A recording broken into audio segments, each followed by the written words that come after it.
Naitwa Simon Vedasus Ntobi, ni mkurugenzi wa utawala na usimamizi wa rasilimali watu kutoka Ofisi ya Taifa ya Mashtaka.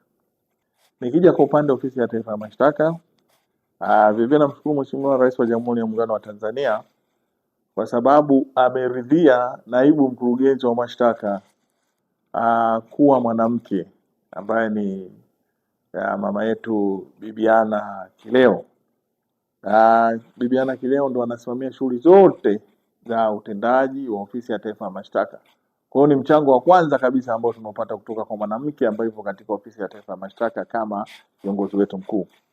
Tukiacha hapo, katika Ofisi ya Taifa ya Mashtaka tuna jumla ya wanawake 615. Hao wanawake wana nyadhifa mbalimbali kuanzia wakurugenzi wasaidizi, wakuu wa vitengo hadi dereva.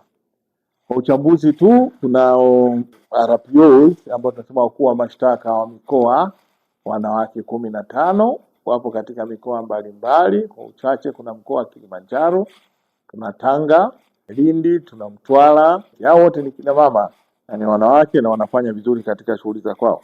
Ukiacha kwa mikoa pia tunao wakuu wa mashtaka wa wilaya ambao tunaita DPOs 54 ambao wanafanya shughuli zao katika mikoa hiyo.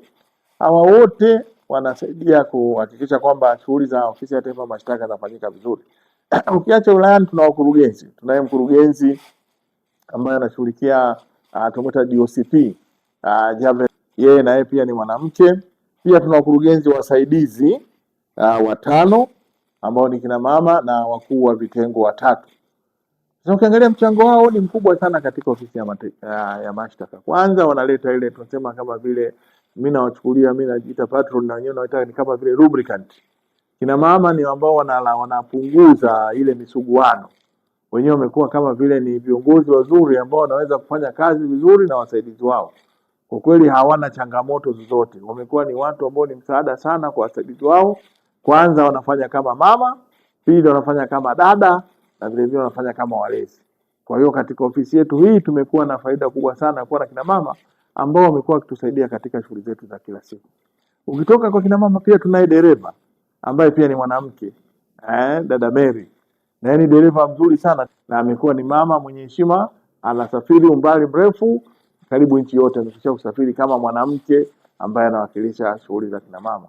Tukiacha shughuli za kina mama, wana nafasi mbalimbali, kuna wasaidizi wa ofisi, kuna wahudumu wa ofisi, na wote hao wamekuwa wakichangia mchango mkubwa sana kuhakikisha Ofisi ya Taifa ya Mashtaka inafanya vizuri katika shughuli zetu za kila siku. Ukija sasa kina mama ambao wanashughulikia kusimamia kesi mahakamani, kina mama, na kutokana na usimamizi wa kina mama wamekuwa wakiratibu vizuri kesi hizo, na asilimia kubwa ya kesi hizo zinasimamiwa na kina mama ambao wamekuwa wakitusaidia kwenda kufanya mashauri mahakamani, na kweli wanafanya vizuri na ni vijana, na tunategemea kwamba hao ndio watakuja kuwa warithi wetu kwa ajili ya shughuli zingine za ofisi kama kusimamia mambo ya management.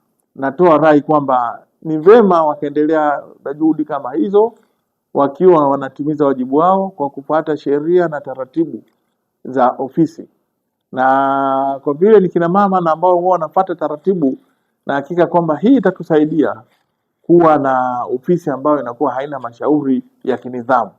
Kwa hiyo nasema tu kwamba waendelee kutunza nidhamu na katika utendaji wa kazi wa kila siku, na vile vile waendelee kutufundisha sisi wa baba ili kuweza kuwa sehemu ya familia ambayo inaweza kufanya ujenzi wa taifa letu la Jamhuri ya Muungano wa Tanzania.